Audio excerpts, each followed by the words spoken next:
guys, welcome back. Today we've got a very special episode for you as it's Tap and Go Christmas special. There's no way better to start a new series than with our Boxing Day episode. We're joined today by broadcasting royalty. He's a fellow podcaster and the face of Sky Sports Rugby. It's someone from the class above. It's Mr. Alex Payne. How are you, Alex? I'm alive, thank you, gentlemen, which I think in 2020 is not a bad achievement at this point. I'm all right. I'm pretty good. Nice to be chatting to you too. And I can't complain too much, I think. How are you guys? Yeah, no, very well. Well, thanks for coming on. And since it's Christmas, we thought we'd start with something a little bit different. I'll ask you a couple of quick Christmas questions. So answer as quickly as you can. What's your favourite Christmas film? We regularly talk about this on the podcast. Is Die Hard a Christmas film? I don't know. I'll go Home Alone. Home Alone. All right. Favourite Christmas food? Turkey. Colin Firth or Hugh Grant? Hugh. Champagne or mulled wine? Champagne. Perfect. Right, we'll stop there before we get any more weird with the questions. So obviously, a big thing about Christmas is the Christmas number one, and you've been involved, I think, with one of the projects upcoming, which Archie Curzon's been running. How was that? Can you tell us a little bit about that? Am I allowed to swear on this or not? Yeah, Or are we a family show? Go for it. Fucking dreadful is the short answer. Yes, I have been involved with Archibald Curzon, not through any kind of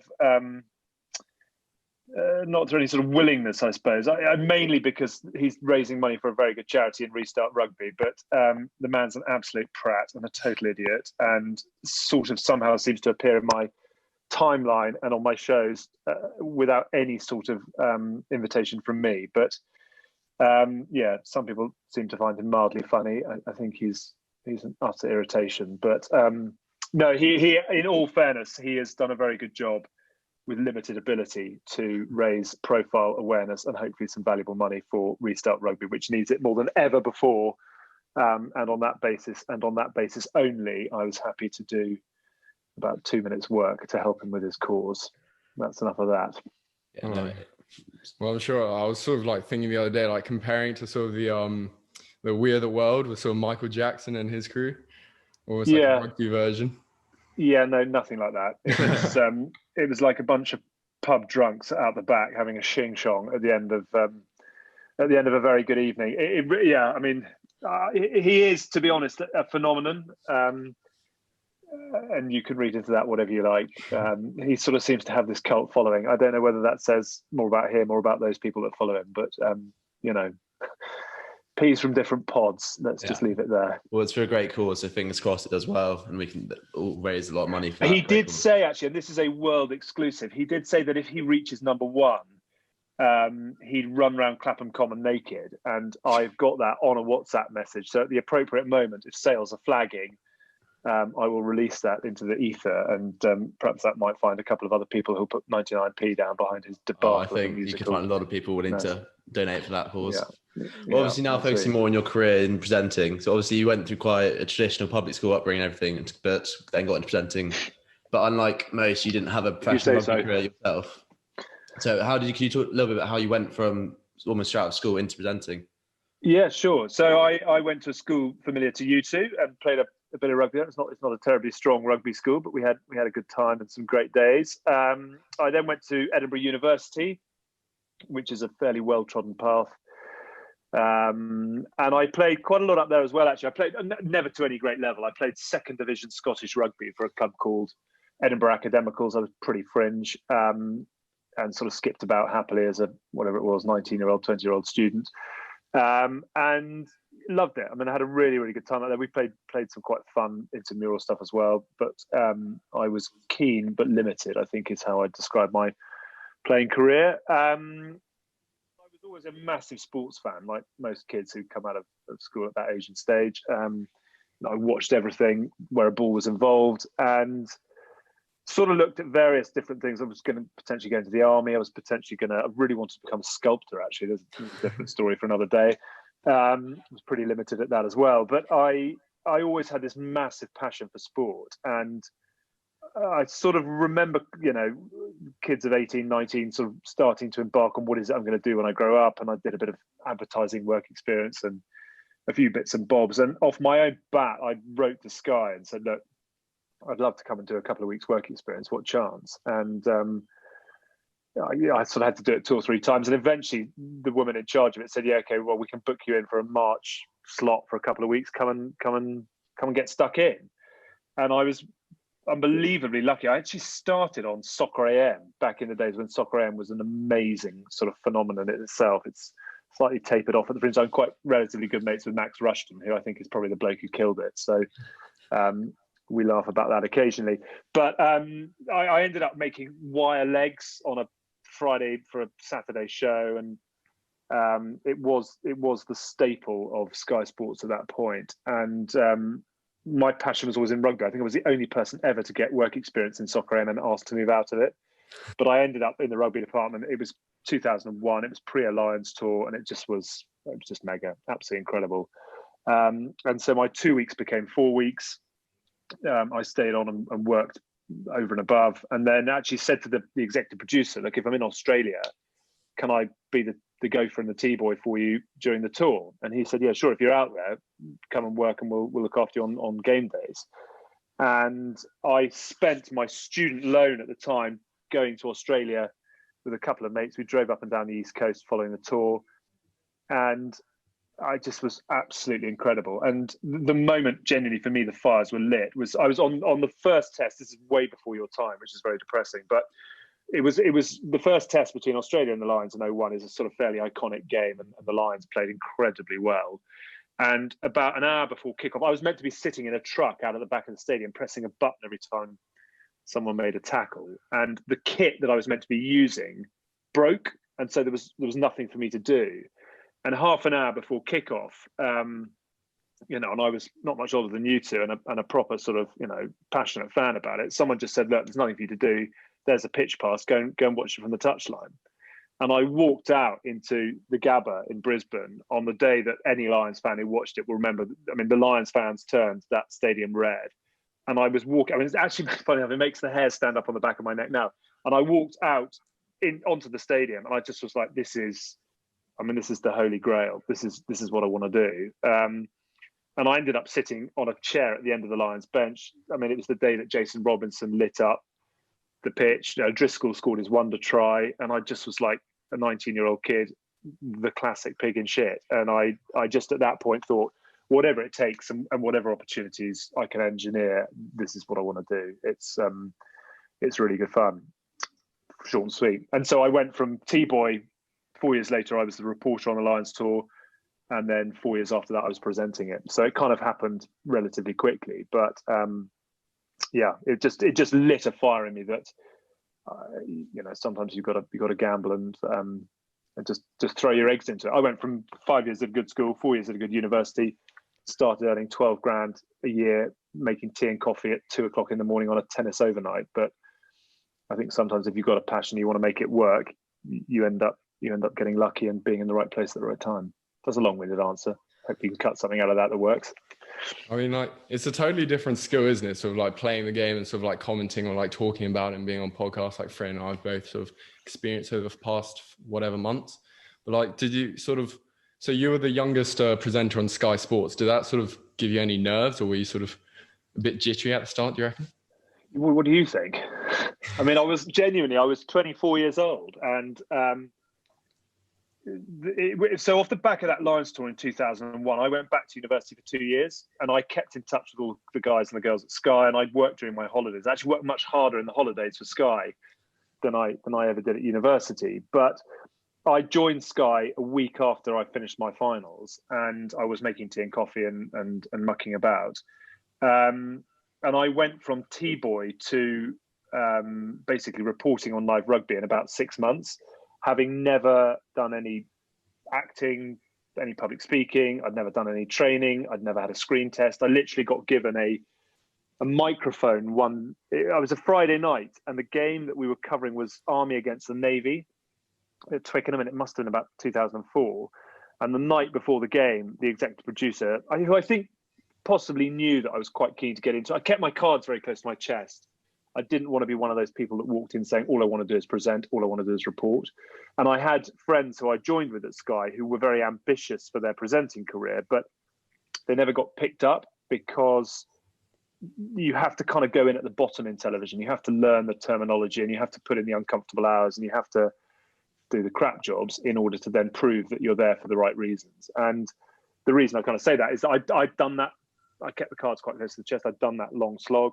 And literally the Friday night before this Army-Navy game, the executive producer said, we've got a reporter tomorrow. Do you want to do it? And I was like, why not? And I remember that very, very clearly. The only way I can describe that first broadcast to you is it felt like I was tiptoeing along the edge of a cliff. And it was everything I wanted to be doing. And, I was so passionate about it, but one wrong move and one sort of moment of Tourette's and suddenly the whole thing is gone. And it was quite an extraordinary experience to handle. It was sort of quite out of body. I was unbelievably lucky that I began my broadcasting career depressingly pre-social media. And if I had been 10 years later, I just wouldn't be here now. I mean, I had so many cock-ups on air and just moments which now you just wouldn't recover from it, because it would be around the world and people would be, your career would lie in tatters. So yeah, I was unbelievably nervous for a very, very long time. And I can remember, doing the Lions tour in 2005. I mean, I didn't sleep for 2 or 3 nights before a 1.5 minute pitch side cross with Stuart Barnes. I'd just be like, what if I get it wrong? What if I get it wrong? And you just find a way through it. And it's extraordinary. This isn't your question, but it is extraordinary how, like anything you do in life, once you start getting comfortable with it, I'm desperate for it all to go wrong. I really want things to break and people to fall over, because that's the fun stuff. And that's when, as a broadcaster, you feel a bit liberated and you can start telling stories that are fun. And it's just extraordinary how I've gone from utterly, utterly terrified and totally over prepped and wanting to know every single word that I'm going to say a week in advance of saying it. And now, I mean, the podcast we do is an absolute shambles, but it's literally press record and see what happens. And the weirder it gets and the more often it goes wrong, normally the better the show. But it's just an extraordinary journey to have been on. And it's part of the fun of it, really. You talk about the cock-ups and mess-ups, and honestly, one of your most famous ones made it into I think it came number 4 at Sky Rugby moment, like funniest moments. Good. Yeah, you did the pre-match for the Wasps. Was it a Wasps game, I think? Yeah. Talk to us a little bit about that. Sort of, as you were still very young there, did you get quite a lot of stick from that from the others?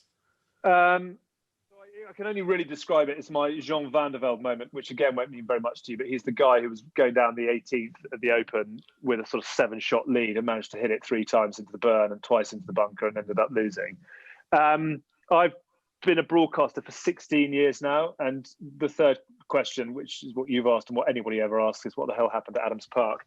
I mean, there's a long answer and a short answer. The short answer is that basically I was just incredibly complacent. We'd done a game the day before, and the thing about live broadcasting is that you can be very, very relaxed with it, but it will always bite you on the arse when you're not expecting it. And we'd done a brilliant show on a Saturday, and I felt totally and utterly on top of the world. And we did a game on the Sunday, and all I can remember is the bit I really enjoy, and the bit that's the most addictive, is when you have in your ear, you're on air in 10 seconds, 9, 8, 7, 6. That's the bit where you think this is going to be really good fun. And normally you're fairly sort of comfortable at that point. You've had a rehearsal and you're aware of your surroundings and you're up to speed.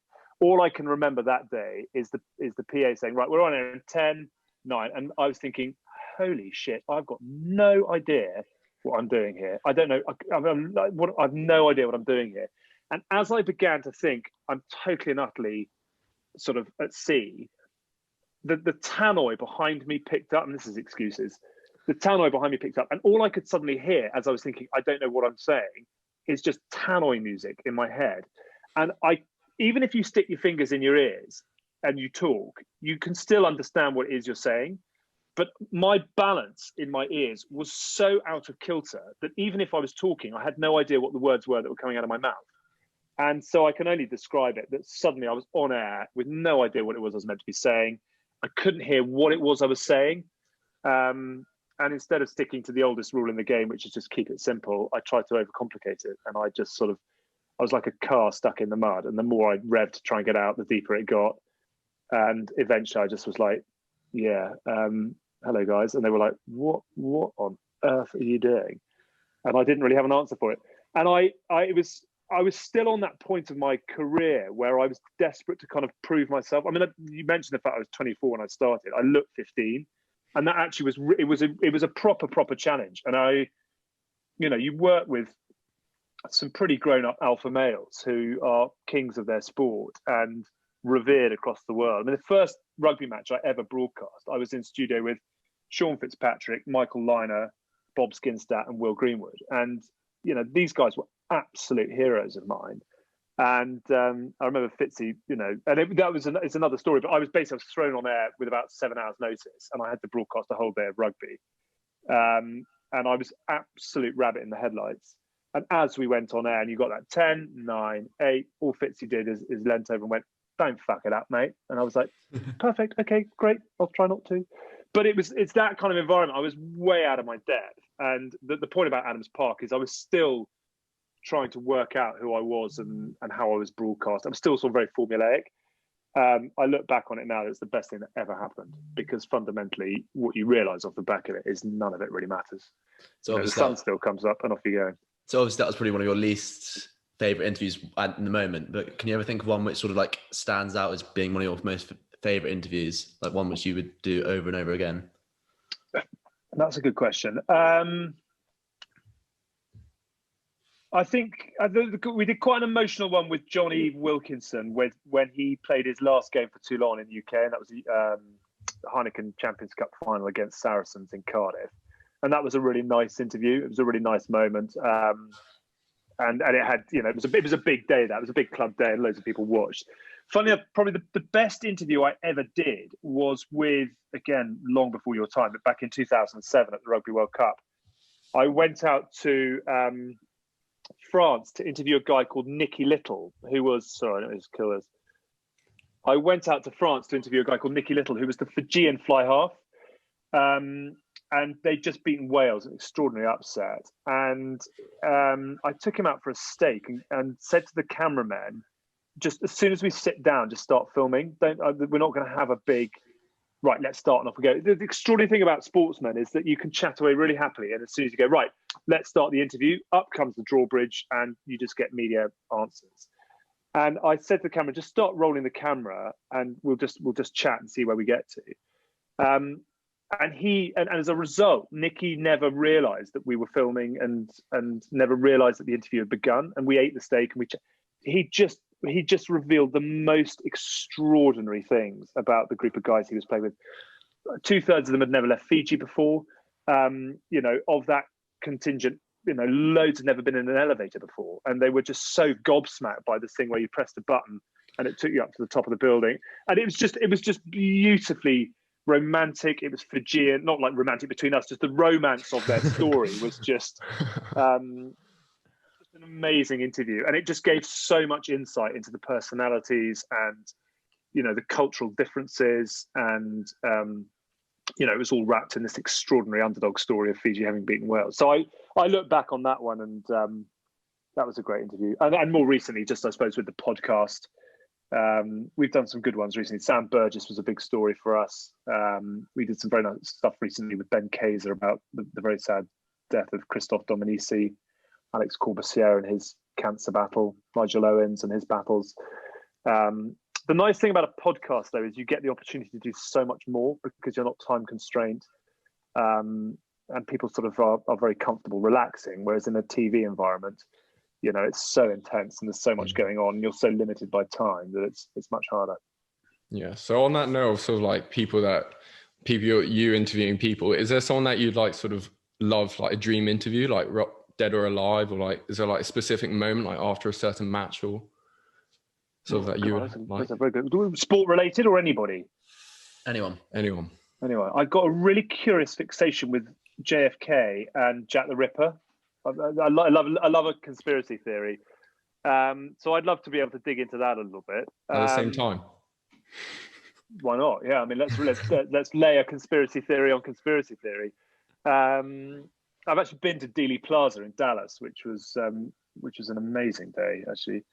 That sort of digresses. In terms of sport now, I mean, in all honesty, I've been very lucky within rugby. I've interviewed all the people probably that I really want to interview. I was lucky enough to do some quite fun stuff with Jonah Lomu, Martin Johnson I've sat down with quite a bit. Johnny is always a very interesting guy to talk to. He's got many layers and many thoughts. Outside of sport, I mean, I fear that modern day sportsmen they're not the entertainers in front of a microphone that they once were. Tyson would be quite an interesting one. Muhammad Ali. I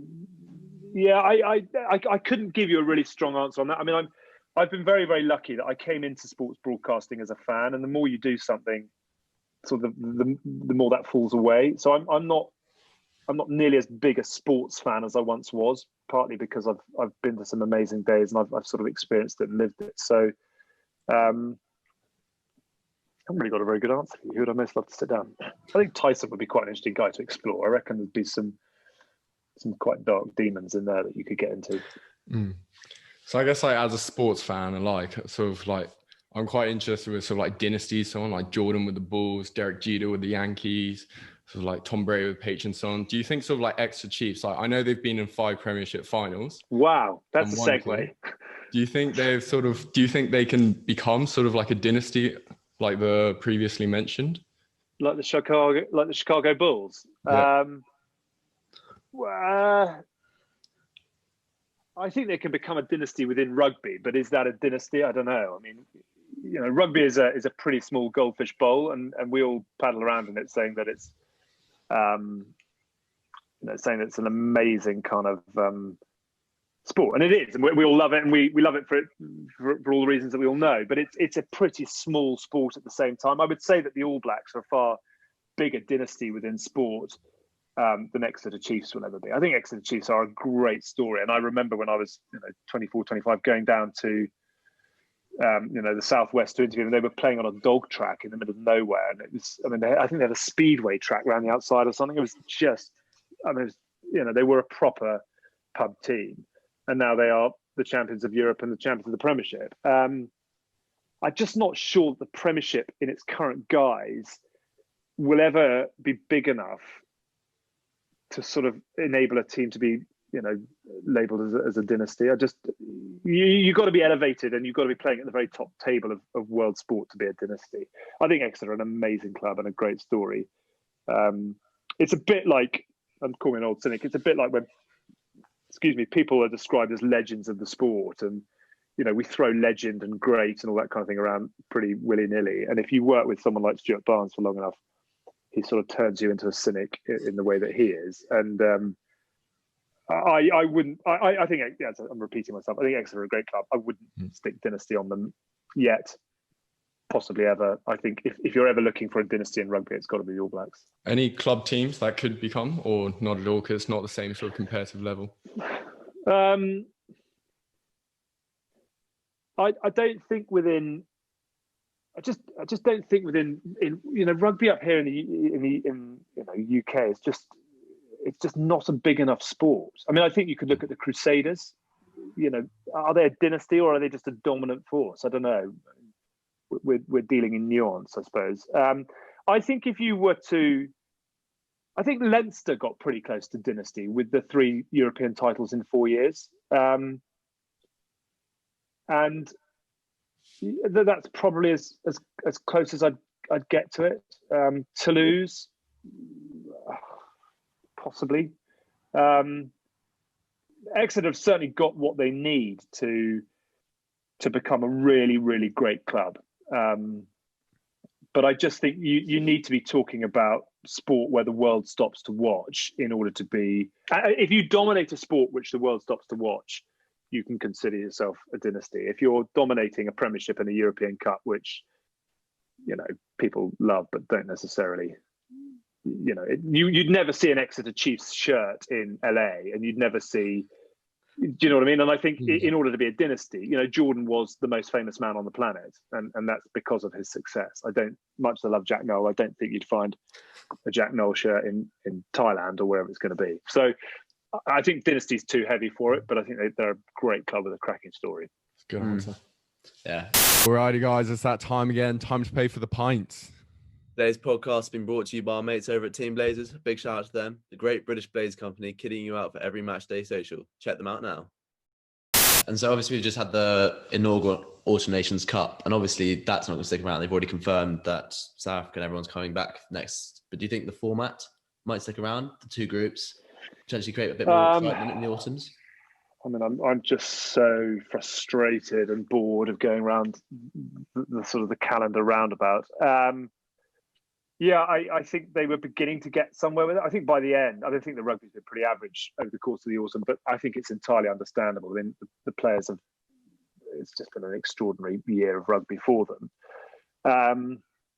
I know that they are, World Rugby is desperately trying to build a sustainable competition where the money that comes into it is distributed out to the teams that are taking part. They're desperately trying to get. Sorry, my bloody phone keeps ringing.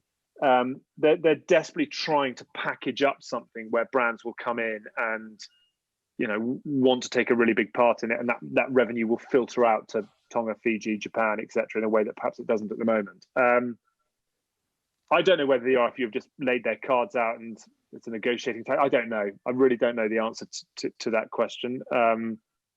It just seems that the game is all over the place at the moment. It really has got some fundamental challenges that it's in desperate need to address. And, you've got the concussion story that's come out this week, which is just, it's just desperate. You've got the horrendous incident with Pablo Matera last week. You've got Super Rugby breaking up. You've got, all the unions financially cash. I mean, I'm trying to, I'm an upbeat kind of guy, but the game just, somebody somewhere needs to press Control Alt Delete and let's start again and let's build a property that's sustainable. And my personal view is that we're just putting sellotape on sellotape at the moment, and it just frustrates me enormously. But yay, let's get stuck into the. You briefly touched on our next point, which was obviously the head injuries and thing with Steve Thompson coming out and saying that he can't remember any of the 2003 World Cup. Yeah. Obviously this could have major repercussions on the future of the game if obviously since then head injuries dealt with a lot more seriously. There's a lot more protocols, but obviously it still could be a problem. What could you see coming into effect from that? Well, funny enough, it links back to that last answer. I mean, this sort of sounds fairly dramatic, but reading between the lines, the case that these 7 players have got, and I think a lot of others will come out and join them, it's fairly substantial. And I think that, if it comes to pass that what they are alleging has happened, you are looking at governing bodies and World Rugby having some seriously big liabilities, and that will leave some. The game's got no money in it at the moment. Speculating, and that's never a very useful thing to do, but speculating if World Rugby and the RFU and the Welsh Rugby Union and it grows out there are all liable. I mean, I think the game in its current form will not continue, and it will not continue. And I think that is desperately sad, but possibly also an opportunity. I mean, we've got money coming in through CVC and other, VCs who are out there. If you end up with bankrupt governing bodies, I don't think rugby will disappear, but I think the way that it's organised, the ownership of it, etc., is up for grabs. And again, this is pure speculation. I think I say that partly because I'm just so frustrated with the lack of progress in the sport at the moment, and maybe this is an opportunity. I mean, I don't want to link what is a very, very sad set of circumstances into an opportunity, but I did something with Steve Thompson. I think it was the Six Nations actually. I mean, a phenomenal guy, just the most extraordinary story. I mean, he is someone who lives for today and really doesn't worry about tomorrow, and he's. As a player, he was pretty on the edge. He retired, he came back, he retired again. He went to Dubai on a whim and sort of made a whole load of money, and now I think he lost it all. And now he's a water mains pipe layer in the north of England. I mean, it's just an extraordinary story. But it's a desperately sad one. And I think he was playing in an era where it was fairly cavalier. These guys were early days of professional rugby. It was break yourself to the nth degree in order to find those marginal gains or whatever it was. And it's very sad that he's suffered the consequences. The other guy, actually, fun enough, Alex Popham, who I think is very sadly in an even worse condition. Again, just the most fabulous bloke, really, really, really lovely guy, and you know, they will get a huge amount of support around them in their case. So I don't know where it nets out, and it may be that the fine comes and it's paid, and there's an insurance policy or whatever it might be, and the game carries on. But I think if it's a significant hole in the governing bodies are hit for, then I think the game will fundamentally change in terms of its governance. I think one area they've got to really worry about must be the grassroots game, though, because if you see stories of this coming out, that's going to be parents not wanting their kids to play, kids not wanting to play. It could fundamentally be the end of like the next generation. Yeah. And I think you couple that with COVID and the fact that every rugby club's going to be cut and shut for 18 months. And the game has got, you know, I want to be upbeat and tell you happy stories, but the game has got some serious problems at the moment. And that doesn't mean that there aren't, you know, often in chaos there's opportunity. And I think, you know, I think rugby, you know, the Rugby World Cup in Japan last year was absolutely incredible. It was just the most fantastic spectacle. And rugby at that level, and when it's played at that level, is just intoxicating. You know, it's just a really, really, really gladiatorial, phenomenal event. But there is too much rugby at this point in time, which doesn't resonate, and there is too much damage being done in those games. You know, I always think the administrators who recognise that less is more are the administrators who win. I mean, the NFL season is 25 minutes long, and that's it. But everybody stops to watch it. You know, we've got rugby, you know, coming out of every single channel. And, you know, I'm a rugby fan. I've got no interest in watching the Pro 14. I watch half a dozen games of Premiership rugby because it's just constantly falling out at you. What I want to do is I want to stop to watch the big events. I want to watch England All Blacks, and I want to go on a Lions tour.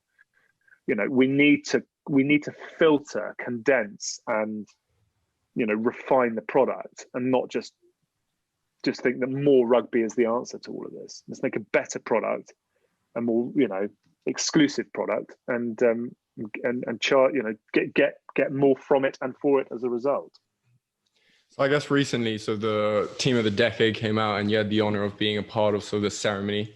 I guess, what were your thoughts on the Team of the Decade? That's a very good question. I didn't spend too long actually looking at it. I think it's very Southern Hemisphere dominated, isn't it? Yeah, and I can see why. I mean, these teams of the decade, they're always based around World Cups, and, you know, players are given the status of greatness based on whether they lift the Webb Ellis Trophy or not, and that instantly is going to elevate Kiwis because they won 2 in the decade. It's really, really hard. You know, these things are there to be shot at, and you can't. I actually remember talking to the guys at World Rugby before it was announced. Just said, I hope you guys are going to put tin hats on as soon as this goes live, because everybody's going to have a complaint about it. I mean, you know, O'Driscoll gets in but retired in 2014. You know, why does that therefore discount Maro Itoje, who's been arguably the best player in the Northern Hemisphere for the last 4 years? It's really, really difficult. I think you will always struggle to pick a 15 where everyone goes, hey, great, yeah, we unanimously agree. I mean, these things are built for reaction. I think Jonathan Davis of Wales was unbelievably unlucky not to get in. You know, he's been on a winning Lions tour in Australia, man of the series in 2017, World Cup semi-final. You know, I think he'd have a great shout on that 13 jersey. Yeah, I mean, the answer is in the question. These things are built for debate, and I don't think you'll ever find an answer which makes everybody satisfied.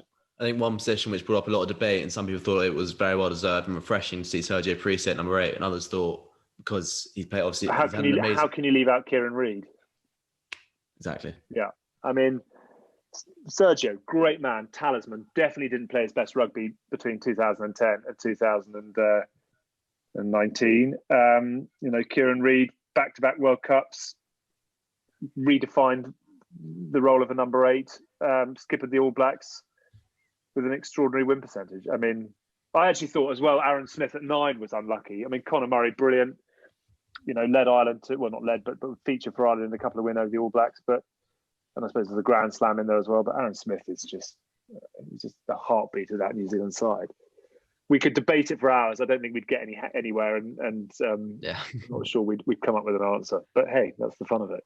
Who do you think deserves Coach of the Decade for that team? Honestly, I'd go Gatland. Okay. I think a winning series in Australia and a drawn series in New Zealand. And I just think what he achieved with Wales was utterly extraordinary. And Wayne Pivac is a great coach, but we are seeing the Gatland impact now. And it's always going to be impossible for the coach that comes in. It's like, Moyes going in after Sir Alex Ferguson. It's just a poison chalice to pick up. But I think Gatland just has an extraordinary knack of getting the most out of the teams he coaches. Although he's not had a great time with the Chiefs recently, but Wasps, Lions, Wales, he just is a man who makes teams fire. And often I think the players don't really know why they're firing, but it just is that Gatland factor. Hansen is a great coach, but you're coaching the All Blacks. You've got the resources there that are extensive. I think Eddie Jones gets pretty close to it. The turnaround he's done with England, but he's only had 4 years. Well, actually, no, Eddie Jones would be up there with Japan as well, of course. Japan, yeah.